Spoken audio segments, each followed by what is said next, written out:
Boa tarde, pessoal, tudo bem? Continuaremos a aula passada sobre meninges, líquor ou líquido cerebroespinal, e que eu falei também sobre a drenagem venosa cerebral, completando alguns dados que eu julgo que são importantes. Nós temos que as principais sistemas de drenagem se faz pelas veias cerebrais superiores, que são superficiais, e as veias profundas. As profundas drenam o sangue para a veia cerebral magna, enquanto que as superiores drenam o sangue para o seio sagital superior. Podemos observar também que o seio reto forma, juntamente com o seio sagital superior, a confluência dos seios, mas também o seio occipital está localizado em relação com o osso occipital. Então, da confluência dos seios, parte o seio transverso, que vai formar logo em seguida o seio sigmoide, que é um seio sinuoso, tortuoso, e que se abre, finaliza no forame jugular e se continua na veia jugular interna em direção ao coração. Então temos aqui também o plexo venoso, que forma seios. Quando se refere a seios, é um sistema de drenagem venosa do sangue na dura mater, enquanto que existem alguns plexos também fora da dura mater, de veias. Ainda que nós temos também a veia facial, que é tributária de veia das veias oftálmicas, que drenam o sangue para o seio cavernoso, que por sua vez drena o sangue para o seio occipital, e também através do plexo basilar para o seio sigmoide. E esse conjunto todo contribui então para que haja uma renovação também do líquido cerebroespinal, que a partir das granulações aracnoídeas, como nós vemos a seguir, as granulações aracnoídeas aqui, nós observamos que o líquido cerebroespinal, ele é reabsorvido nessas granulações aracnoídeas. São produzidos nos plexos curioides, localizados nos ventrículos laterais, terceiro ventrículo e também quarto ventrículo, como já havia mostrado anteriormente. E nosso estudo continua-se também agora com o sistema nervoso periférico, onde nós teremos que os nervos espinais, eles têm uma origem real a partir da substância cinzenta medular e uma origem aparente a partir dos sulcos longitudinais da medula espinal. E também esses nervos se classificam conforme a sua distribuição em nervos unissegmentares ou plurissegmentares, a partir da origem também da medula espinal, de um segmento apenas, é um nervo unissegmentar, ou um nervo que se origina de um plexo, de outros nervos, de várias origens nervosas da medula. O plexo se entende como uma ramificação de entrecruzamento de um nervo com o outro, formando uma rede. E funcionalmente o nervo também ele é misto, ou seja, ele tem tanto fibras com neurofibras aferentes quanto neurofibras eferentes, sensoriais ou motoras. E assim o nervo misto, ele tem uma ampla distribuição, com raras exceções o nervo é misto. Ele tem uma ampla distribuição em território somático ou em território visceral. Esse somático é a pele, mais a musculatura estriada esquelética, articulações, incluindo além da pele também as mucosas nas cavidades do corpo. E a distribuição visceral se faz em estruturas de músculo liso, músculo cardíaco e glândulas. Então, os plexos nervosos, vamos observar que são basicamente o cervical mais superior, em seguida, logo abaixo, o braquial, e depois o plexo lombosacral, que se subdivide em duas partes. A superior é o plexo lombar e a inferior é o plexo sacral. E finalmente o plexo coxígeo, que não tem grande importância clínica. E depois os dermátomos que nós veremos a seguir serão áreas cutâneas, áreas sensitivas localizadas na pele da pessoa. E essa distribuição será vista amplamente a partir dos nervos espinais pelas suas neurofibras sensoriais, sendo que há dermátomos também na face, pertencentes ao quinto par de nervos cranianos, que é o nervo trigêmeo. Aqui eu vou fazer uma pequena pausa para tomar uma água.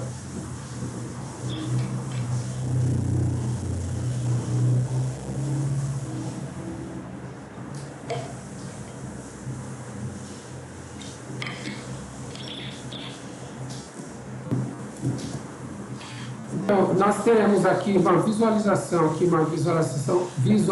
da medula espinal in situ, no interior do canal vertebral, onde ela termina ao nível de L1, ou entre L1 e L2, ou seja, entre a primeira e a segunda vértebra lombares. Os nervos, então, eles são unissegmentários quando eles provêm de apenas um segmento e em todo o seu trajeto eles não se comunicam com os nervos vizinhos, que estão acima ou abaixo deles. E esses nervos correm nos espaços intercostais, por isso mesmo denominados de nervos intercostais. São 11 pares de espaços intercostais, ocupados por 11 pares de nervos intercostais. E esses nervos intercostais são nada mais do que provenientes de regiões torácicas, da região torácica da medula, subdividida em metâmeros, ou unidades menores e semelhantes, chamadas de segmentos medulares. Os segmentos medulares também se estendem em toda a medula espinal. Assim, temos 8 segmentos medulares espinais, correspondendo a 8 pares de nervos espinais, que emergem dos sulcos anterolateral e posterolateral da medula. Assim como também temos os nervos lombares, sacrais e coxígeos já no final da medula. E esses nervos ao sair, formam raízes, como se vê a raiz da cauda equina. Os nervos mais abaixo, do penúltimo e o último nervo lombar, mas os nervos sacrais formam esse conjunto chamado de cauda equina, juntamente com o filamento terminal, que é uma extensão da pia mater que reveste também toda a medula, e esse filamento se fixa no sacro, se fixa no cóccix, abaixo do sacro.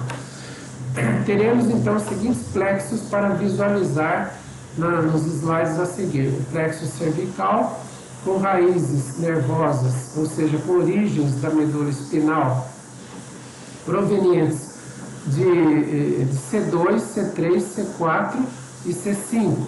E ainda de C5, misturando com C6, C7, C8 e T1, os nervos que vão formar o plexo braquial, sendo que C5 também se comunica com o plexo cervical. Nós veremos o comportamento de uma maneira bem geral, assim, bem não muito específica, com muito detalhismo, mas o comportamento entre esses plexos cervical, braquial, lombar e sacral. Então, esse cruzamento de fibras aqui, essa rede de fibras, constitui um plexo lombar superiormente e sacral inferiormente ao nível do quadril, sendo que o principal nervo aqui que nós temos dos nervos espinais, o maior de todos eles, em comprimento, em calibre, em distribuição amplamente na pele e nos músculos do membro inferior, é justamente esse nervo chamado de isquiático, cujo nome tem a ver com suas relações com a cisura isquiática maior no osso isquio, e pegando também uma parte do íleo. Aqui temos a cisura isquiática maior. Então esse nervo caminha mais próximo ao isquio, por isso chamado de isquiático, ou em medicina, na clínica médica, chamado de ciático também. Após a visualização dos plexos, desses plexos mais importantes, nós teremos também uma visualização dos dermátomos nas próximas imagens. Então, origem aparente medular e distribuição desses nervos unissegmentares quando vem de um segmento ou plurissegmentares quando se originam de dois ou mais segmentos, se faz nessa vista anterior de um corte transversal de uma parte da medula espinal e dois segmentos medulares estão visíveis. Cada segmento medular corresponde a um território de origem de um par de nervos, sejam eles cervicais, torácicos, lombares, sacrais ou coxígeo. Aqui vemos que cada nervo espinal, portanto, aqui representado por um tronco e seus dois ramos, ramo posterior e anterior. O posterior é menor e o anterior é maior. Cada um deles tem uma origem a partir de duas raízes.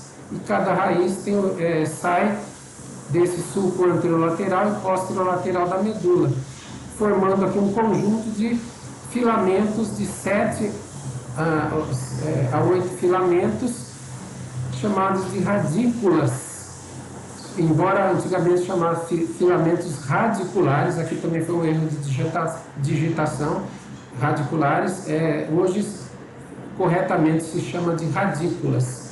Essas radículas formam as raízes anterior e posterior do nervo espinal. A raiz posterior do nervo espinal, também chamada de raiz dorsal e anterior de ventral, a posterior é uma raiz sensitiva, ou seja, tem neurônios exclusivamente aferentes, somáticos ou viscerais. Enquanto que a raiz ventral anterior, ela tem neurônios motores, exclusivamente motores.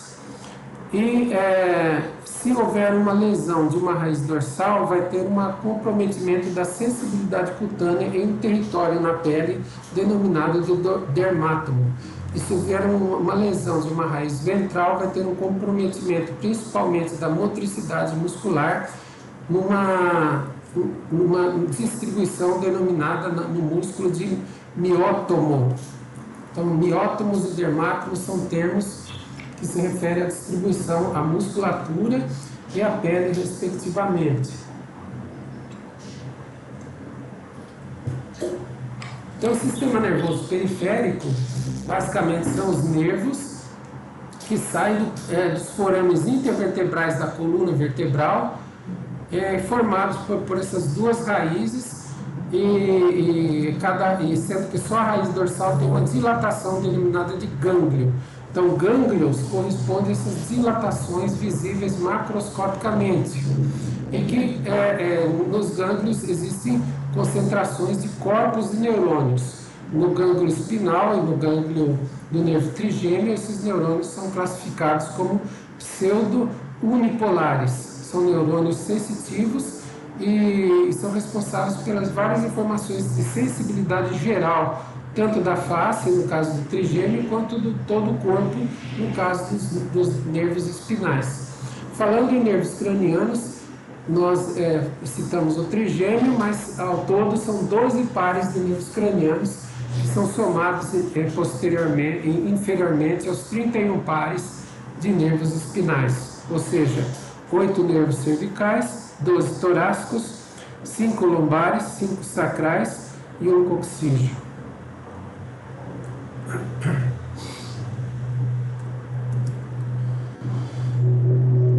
Na próxima, então, quanto à funcionalidade dos nervos espinais, nós devemos ter em mente que as neurofibras são os axônios de neurônios, podem ser classificados como aferentes ou sensoriais ou sensitivas, e neurofibras eferentes ou motoras.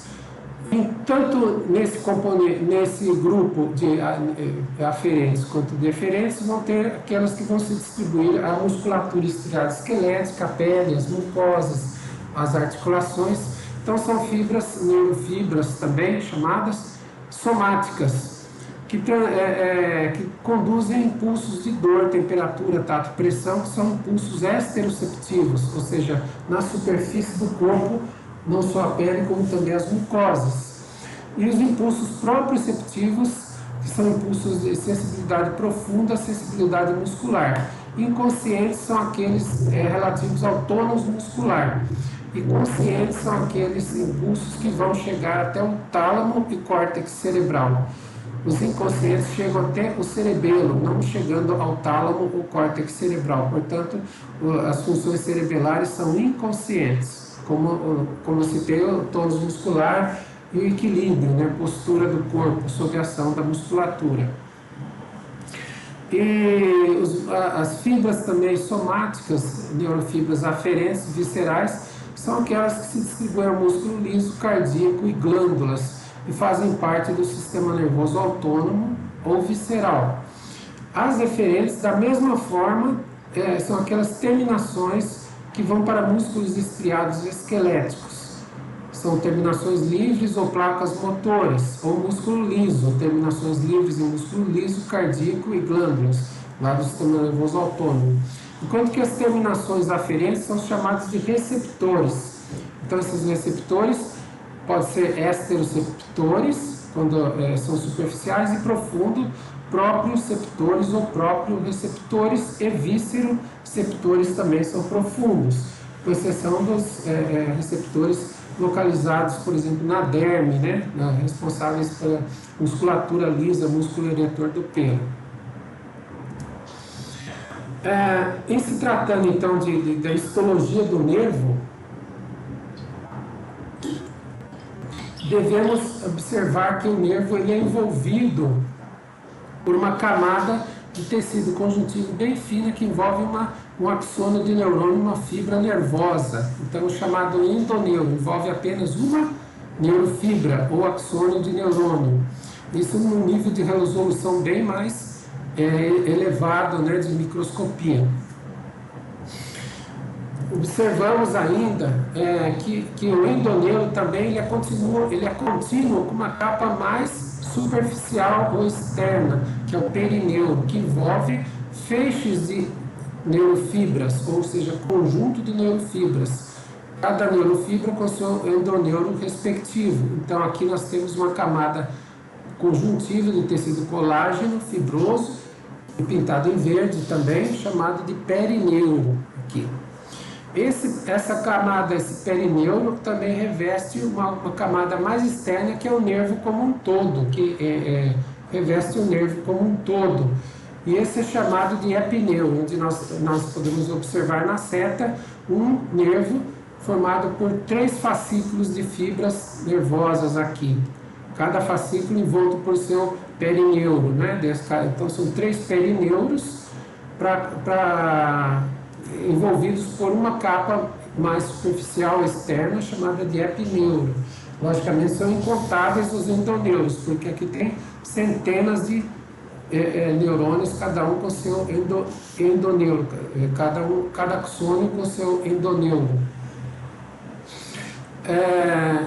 Então, a importância funcional dessas camadas conjuntivas é justamente não só a estruturação, o suporte ao nervo, mas também a proteção ao próprio nervo, né? Sendo que o próprio nervo também tem um outro revestimento, que é a face, que é uma outra membrana de tecido conjuntivo que reveste o epineuro no caso. Então nós teremos aqui o plexo cervical, aqui nesse diagrama, onde nós observamos que as origens do plexo cervical se fazem pelos nervos cervicais, aqui contados de alto a baixo, a partir do segundo par de nervos cervicais.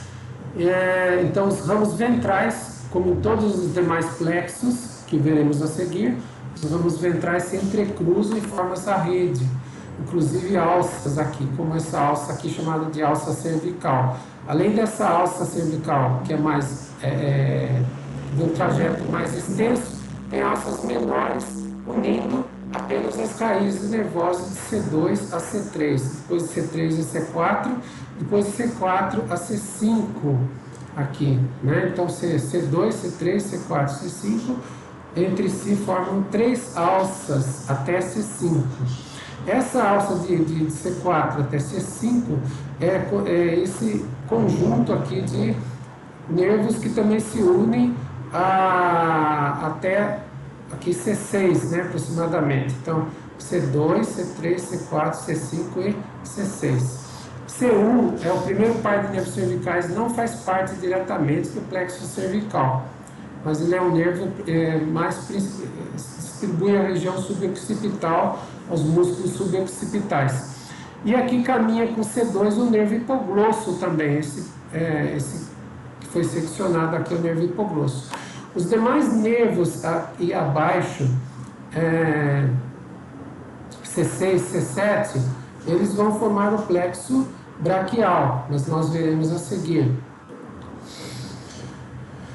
Então, de uma forma bem sintética, o plexo cervical é constituído por dois grupos de nervos que são denominados superficiais e são cutâneos e são essencialmente sensoriais. Então, esses cutâneos aqui são vários, como nós vemos aqui para a região da orelha, aqui a região occipital e a região da orelha, isso aqui na frente.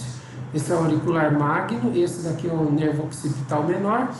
E alguns outros nervos pintados em verde também, representando os nervos cutâneos, cervical transverso e nervos supraclaviculares. Reparem que o nervo supraclavicular vai até a altura do ombro, próximo à articulação acromioclavicular. E os nervos profundos são motores e musculares, então em sua essência são motores, são eferentes. E aqui em amarelo representa as três alças do plexo, olha, a primeira alça, a segunda e a terceira alça, de alto a baixo. Então, chegando até C5, depois C5 se junta a C6, e C6 e C7 já vão fazer parte do plexo braquial. Mas então, na origem do plexo braquial também faz parte o C5 também. Então, ambos plexos são interligados, como se pode observar.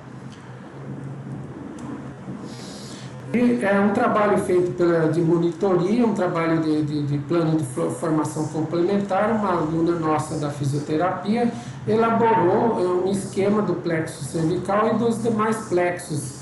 Aqui, só para título de mostrar o trabalho dela, é feito com biscuit, com aquela massa de porcelana fria.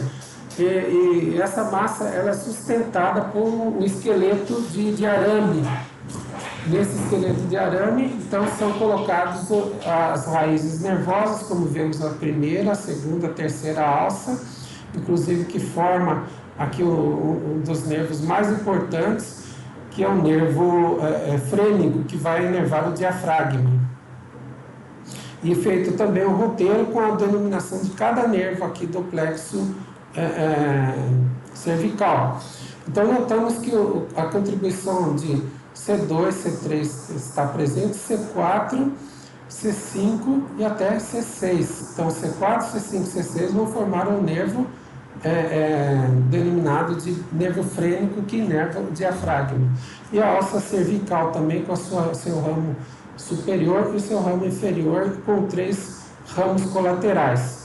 Note-se que além dos nervos terminais existem nervos colaterais. São aqueles que estão presentes durante o trajeto desde as raízes nervosas até formar os nervos terminais. Então, vamos entender um pouquinho melhor esse conceito de nervos colaterais e nervos terminais pelo plexo braquial. O plexo braquial, então, ele recebe também contribuição de C4, lá do plexo cervical. Mas é principalmente a partir de C5, da raiz nervosa de C5, C6, C7, C8 e T1, ou seja, os pares cervicais, quinto, sexto, sétimo e oitavo pares de nervos cervicais, emergindo dos forames intervertebrais, eles formam os seus ramos ventrais, excluindo o ramo dorsal, os seus ramos ventrais ou anteriores, né? Se entrecruzam, ou se fazem confluências. C5 e C6 confluem para formar o tronco superior. C7 não conflui com nenhum outro nervo vizinho, mas continua-se como tronco médio. E depois o tronco inferior formado por C8 e T1. Né? Tronco superior, médio e inferior, esses 3 troncos. Notem que aqui há a participação de um outro nervo formado a partir das raízes, um nervo colateral, chamado de torácico longo. Então, esses demais nervos que aparecem junto com o torácico longo, inclusive para o nervo frênico de C5, são ramos colaterais, né? E o que são ramos terminais, para não dizer que são colaterais? São esses mais distais que aparecem aqui no plexo, bem explicado pelo plexo braquial. Esses nervos aqui são distais, então são terminais, porque a partir daqui já não existe mais o plexo braquial.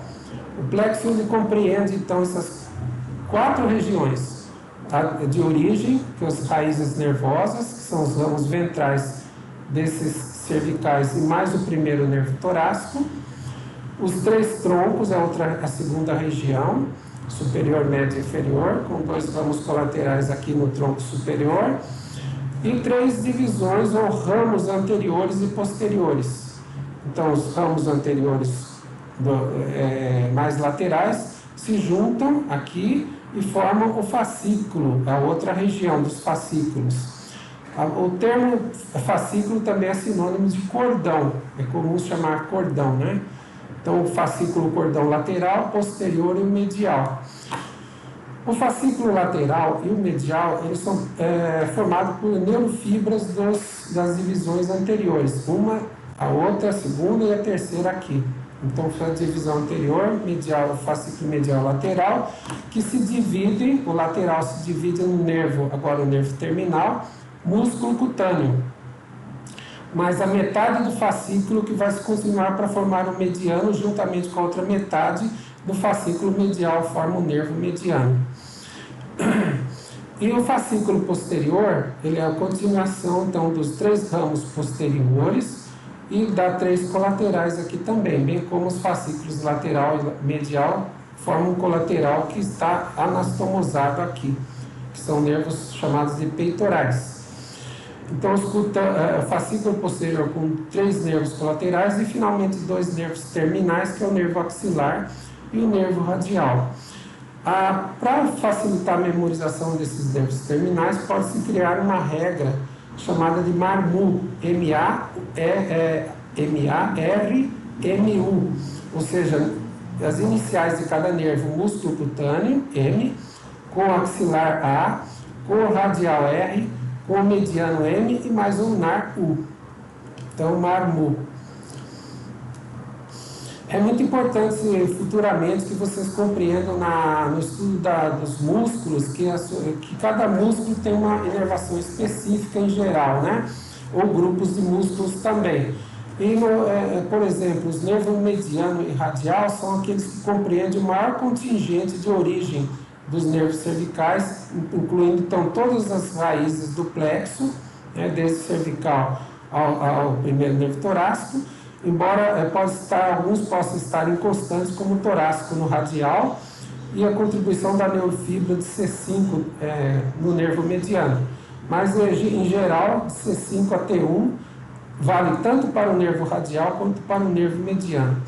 Ou seja, lesões que afetem essas raízes nervosas provavelmente vão comprometer seriamente os nervos radial e nervo mediano.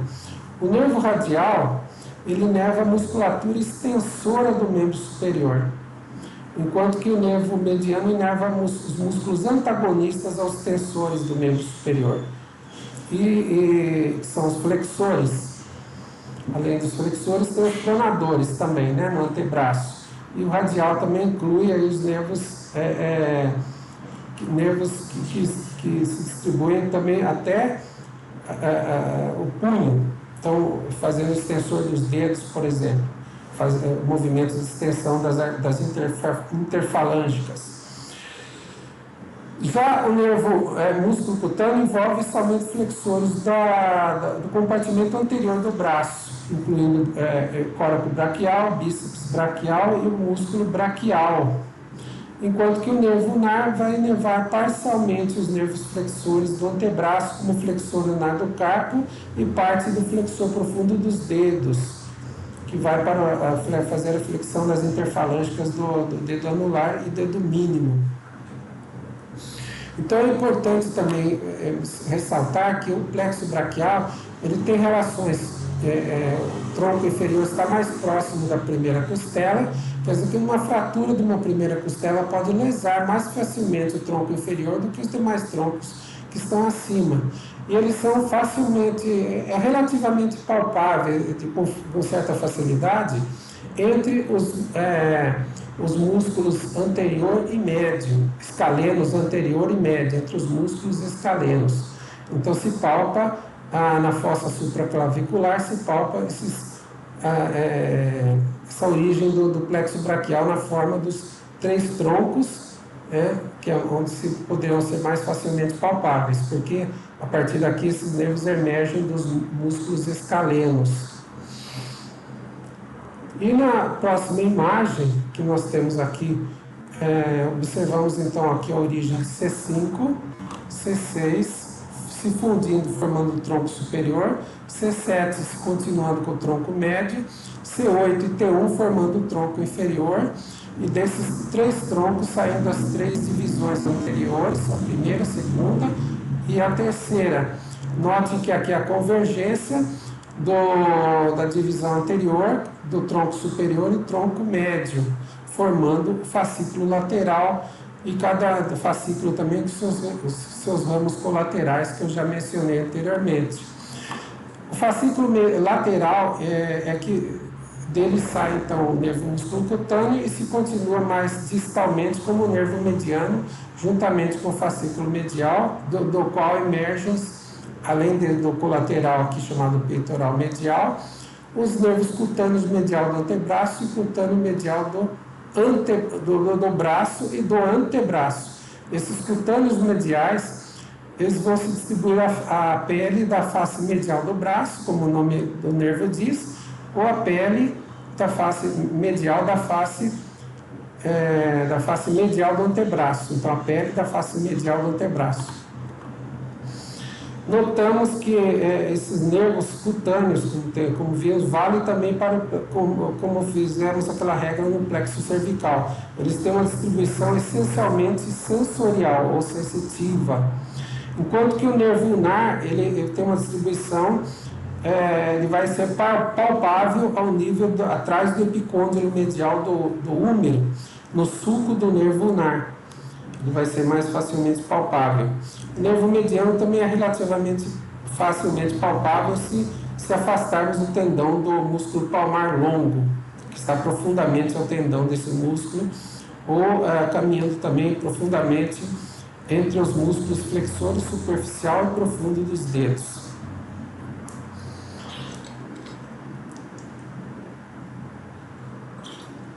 Então, como vimos, o nervo axilar e o nervo radial, eles têm origem do fascículo posterior.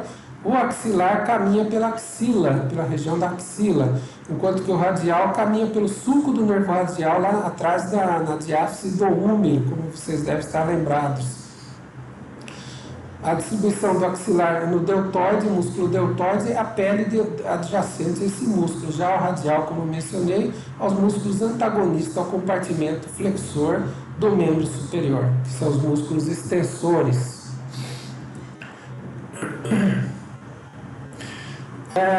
O outro plexo, então, agora, após os nervos intercostais, que são unissegmentares, tem o primeiro par de nervos torácicos, 12º par, desculpe, de nervos torácicos, que formam também, que lançam também uma divisão anterior, chamada assim em amarelo, para formar aqui os 2 nervos importantes do plexo lombar, que é o nervo ilipogástrico em ordem de cima para baixo, ilipogástrico e linguinal. Aí, se eu pegar a origem desses nervos ilipogástrico e linguinal, obviamente, então, da raiz do 12º par torácico e do primeiro par lombar, né? Do primeiro nervo lombar ou do 12º nervo torácico. Nós, em ordem, então, de cima para baixo, teremos o próximo nervo vai ser o gênito femoral, por convergência da raiz do primeiro nervo lombar com o segundo lombar, também por convergência. E por convergência também é formado o cutâneo lateral da coxa, ou cutâneo femoral lateral. Este formado pelo segundo nervo lombar e o terceiro nervo lombar. E constitui já a divisão posterior do plexo lombar, essa que está em verde. Passando à frente dessas duas origens, do segundo e terceiro nervo lombares, também sai uma divisão da raiz nervosa, desses nervos, da raiz desse plexo lombar, sai uma divisão posterior e na frente do cutâneo femoral lateral. E essa divisão aqui foi a partir do segundo, terceiro, quarto lombar em verde, somente em verde, vocês acompanham aqui, né? Dá um trajeto chamado o nervo femoral, que é um importantíssimo nervo que vai se distribuir ao músculo quadríceps femoral, né? E sendo que há dois colaterais para o nervo músculo ilio-psoas, ou dois nervos colaterais para o músculo ilio-psoas, psoas maior e ilíaco. Na divisão anterior do plexo lombar, nós vemos que a partir do segundo, terceiro, quarto par de nervos, vai sair o principal deles, que é o nervo obturatório, que vai distribuir também a musculatura ali dos músculos, alguns músculos pelvitrocanterianos. E tem um obturatório acessório, mas esse aqui é o principal, o músculo obturatório. Quero lembrar também que o trabalho da aluna orientada, que fez aquele plexo cervical e biscuit, também ela montou, usando arame como esqueleto, montou também o plexo lombar e o plexo sacral. Então imagine o trabalhão que dá para fazer todas essas ramificações, esses nervos colaterais e os nervos terminais, como o nervo femoral e o cutâneo femoral lateral. Ainda temos, então, o quarto nervo lombar e o quinto nervo lombar formando o tronco lombo-sacral. Tronco lombo-sacral. Esse tronco lombo-sacral, ele é um dos principais que forma o nervo esquiático, como nós vamos ver a seguinte. Então, na verdade, o plexo lombar, juntamente com o plexo sacral, ele é um contínuo, não existe uma separação, né, entre eles anatômica. Então, aqui nós teremos o plexo sacral. E quais são as origens do plexo sacral, como podemos observar? L4, L5, formando o tronco lombo sacral e constituindo duas divisões, ó, o tronco lombo sacral aqui. O tronco lombo sacral está separado por uma divisão anterior, aqui, e uma divisão posterior, aqui. Então, aqui se nota, aqui, comparando com a imagem anterior, aqui o tronco lombo sacral, L4 e L5, aqui na verdade eles estão divididos, L4 e L5, formando,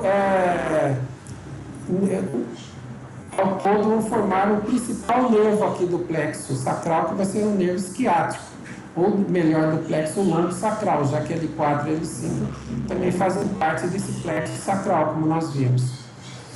Então nós teremos os nervos glúteos, primeiramente como colaterais. Os glúteos aqui vão para os músculos do mesmo nome, glúteos superior, glúteo superior vai tanto para os músculos glúteos profundos, né? E o músculo glúteo máximo. Enquanto aqui, depois do glúteo inferior, nós teremos aqui a continuação aqui do plexo sacral, na forma dessa metade do nervo esquiático, a metade que vai em direção à fíbula, lá na perna. Então essa porção aqui vai ter uma separação dessa metade com essa outra metade que vai formar o nervo tibial. Então, pegando o nervo tibial, nós temos a origem de L4, L5, toda a divisão anterior, S1, S2, S3, forma o nervo tibial. Enquanto que L4 e L5 também formam a divisão posterior. E S1, S2 também forma a divisão posterior. Ou seja, o segundo par de nervos sacrais até o segundo par de nervos sacrais forma a divisão posterior. E aqui, essa divisão posterior e a anterior se juntam, formam um nervo só, que é o nervo esquiático, e do qual também saem nervos colaterais aqui, e diversos outros nervos colaterais que vão para o músculo obturador interno, o músculo que vai para a região também da pele, cutâneo femoral posterior e cutâneo perfurante. Um outro nervo importante do nervo terminal do plexo sacral é o nervo pudendo, que vai para a genitália feminina e masculina. E são originários de S2, S3 e S4. Então, notamos que S5, S4, S5 e CO, que é coxígeo, os último e penúltimos nervos sacrais, mais o coxígeo, que é um só, formam outro plexo de menor importância clínica, bem reduzido, bem pequeno, chamado de plexo coxígeo, que vai formar os nervos anocoxígeos, que vai para a região do assoalho pélvico, da musculatura e a pele do períneo. Aí o nervo esquiático, esse grande nervo, o maior nervo que nós temos em nosso corpo e nos animais, nos vertebrados, o nervo esquiático, ele se divide em fibular comum, que é palpável quando passa por baixo da cabeça da fíbula, na região do colo da fíbula, ele é palpável, e se divide no tibial, que é mais profundo, que é mais difícil de palpar. Até quase impossível de palpar, porque ele é muito profundo. E essa divisão entre tibial, fibular comum e tibial se dá na fossa poplítea, na região posterior do joelho, mas pode ocorrer também essa divisão mais acima, ao nível da coxa, mas normalmente na fossa poplítea, onde ocorre essa separação entre fibular comum e tibial. O tibial vai se distribuir não só a pele, também da perna, mas aos músculos aí que vão ser dorsiflexores e plantiflexores. Aí faço menção do músculo tibial anterior, tibial posterior, para lembrar da inervação pelo nervo tibial, enquanto que os músculos fibular longo e fibular curto recebem inervação do fibular comum, que são músculos esses eversores e plantiflexores do tornozelo. E, por fim, nós temos que ver um mapa na pele dos chamados dermátomos. O que são dermátomos? Então, são áreas cutâneas que têm representatividade a partir de uma raiz posterior de um nervo espinal, ou raiz dorsal de um nervo espinal, que contém o seu gânglio também sensitivo, o gânglio do nervo espinal.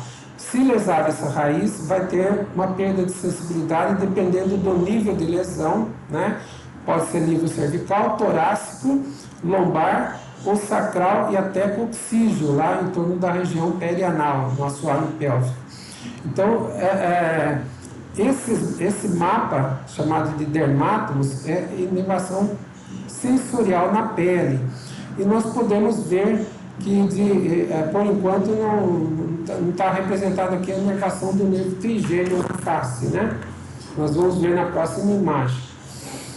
C2, C3 e C4 estão restritos ao pescoço, então é um território cervical.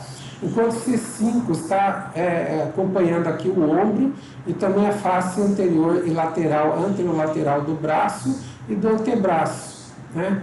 Aqui mais anteriores. Mais lateralmente ainda, a C5 vai ter o C6 nesse contorno lateral do membro superior, chegando até o nível, então, desde a articulação acromioclavicular até o nível do polegar aqui em C6. Essa divisão entre dermátomos da pele não é uma divisão muito exata. Existem autores que fazem algumas diferenças entre esses territórios de distribuição. Mas, regra geral, nós temos que o dermátomos do polegar, por exemplo, da pele, é constante em todos os indivíduos. Então, por exemplo, no recém-nascido que chupa o dedo, ele está chupando também a pele correspondente ao dermátomo C6. Enquanto que no território de inervação torácica, ao nível dos mamilos, nós temos o dermátomo T4 e T6 ao nível do processo chifoide, do externo, chegando até T10 ao nível da cicatriz umbilical, logicamente tudo isso na vista anterior do corpo humano.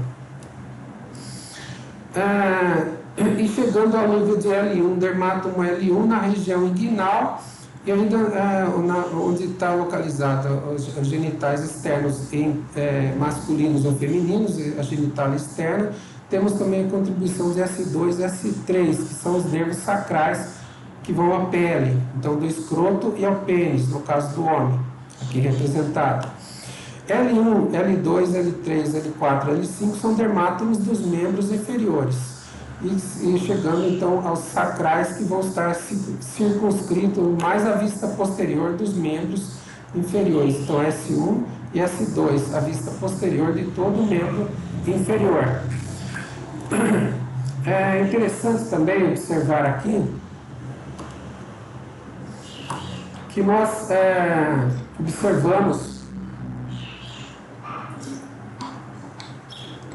que as faixas correspondentes aos dermátomos do tronco são mais homogêneas, são parecidas, então tem uma distribuição metamérica, uma parecida com a outra, e são horizontalizadas nessa vista anterior. Essa horizontalidade se perde um pouco nessa vista posterior, porque aqui os dermátomos se tornam mais oblíquos para baixo. Desde aqui do plano sagital mediano, então eles correm aqui de cada lado obliquamente.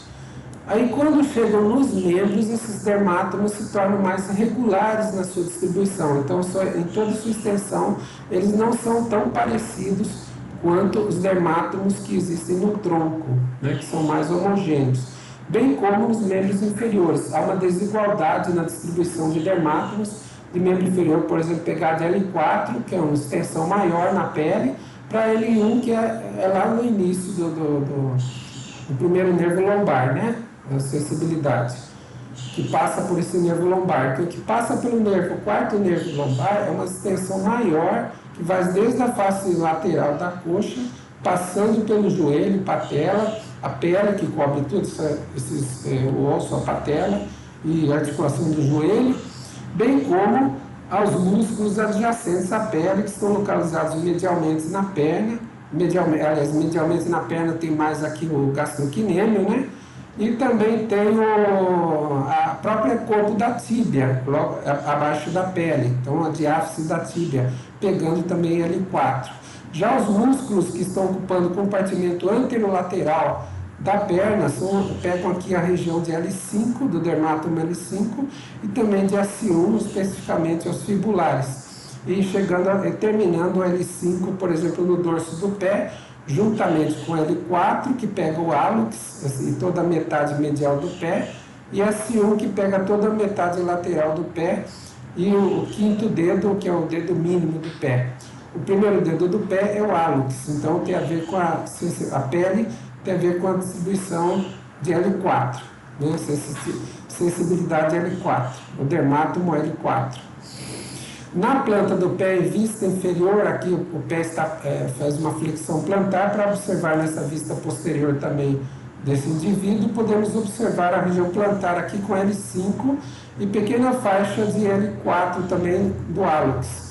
E S1, essa área em vermelho também. S2 também se distribui a planta do pé medialmente e S1 lateralmente, na margem lateral do pé do dorso e parte da planta do pé também.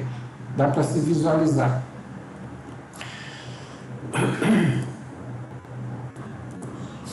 Então, esses dermátomos, além dos dermátomos dos nervos espinais, que são 31 pares, contando dos cervicais, né, até C8, como nós temos aqui, até o último par de nervos cervicais, na vista posterior, onde C8 é visível, e o C8 se distribui ao membro superior também, pegando aqui na margem, toda a margem medial do membro superior, tanto o direito quanto o esquerdo. Então nós teremos a representatividade dos dermátomos, sem ser muito repetitivo, mas já entrando com a distribuição do nervo trigêmeo. Por que está V? A letra V, na verdade, é o algarismo romano 5. A primeira divisão do trigêmeo é o nervo oftalmico, que vai para essa região da fronte e do nariz. Então toda essa área frontonasal aqui, correspondendo à testa e ao dorso do nariz também. E enquanto que a segunda divisão do nervo trigêmeo, porque são 3 nervos muito parecidos, por isso trigêmeo, e o nervo chamado maxilar vai para a região das maxilas e do osso zigomático, aqui da maçã do rosto, ou protuberância da face, né? Proeminência da face. Então aqui a região maxilar é o nervo maxilar, nervo do mesmo nome. E a pele que cobre também a mandíbula, inervada pelo nervo mandibular. Então esse nervo mandibular, além de motor, como nós vimos, que tem um núcleo motor para os músculos da mastigação, tem a sensibilidade cutânea e tem a sensibilidade também da língua, aqui não é representada, né? Então, uma ampla distribuição, pegando inclusive a sensibilidade da dura mater, tudo está a cargo do nervo trigêmeo. Mas como a importância clínica dos dermátomos também se faz também na face, é importante citar essas três regiões, frontonasal, maxilar e mandibular, correspondendo aos nervos oftálmico, maxilar e mandibular, respectivamente, ou V1, V2 e V3, né? Como a gente entende o algarismo romano, parece a letra V. Bom, e é isso, gente. Vamos continuando. Então, eu queria lembrar que já tinha falado da medula espinal, das intumescências na aula de medula espinal. Aqui nós vemos de novo as intumescências cervical, essa área mais dilatada, e a intumescência lombosacral, pegando todos os segmentos medulares lombares e todos os segmentos medulares sacrais e coxígeo, sendo que as raízes nervosas emergem horizontalmente em relação aos nervos cervicais e à medida que descem para até o sétimo nervo, vai havendo um distanciamento da vértebra em relação à origem da medula espinal, porque o crescimento da coluna vertebral após o nascimento é muito maior, o ritmo, do que o ritmo do crescimento da medula espinal em comprimento, né? E também em largura, espessura. Então, no recém-nascido, desenvolve-se menos, de tal forma que há um distanciamento entre a vértebra sacral, as vértebras do sacro, e os segmentos medulares sacrais da medula espinal ao nível do cone medular. E sobra também o filamento terminal, que atravessa a dura mater e vai formando o ligamento do filamento terminal, ligamento coxígeo, se fixa no cóccix. Bom, e é isso que eu tinha para mostrar para vocês. Hoje foi uma aula até relativamente curta, não sei se ficou claro. Eu peço a vocês que não esqueçam de fazer as questões que eu propus para que fossem feitas, para serem entregues até a data, né, que eu especifiquei. Depois vocês dão uma olhada na programação que eu enviei para vocês. Mas não deixem de fazer essas questões, porque essas aulas são extremamente importantes. Essa parte do sistema nervoso periférico será completada nas próximas aulas com nervos cranianos e posteriormente com o sistema nervoso autônomo. Desejo a todos um excelente dia, um bom trabalho, que Deus abençoe a todos e obrigado pela paciência. Tchau!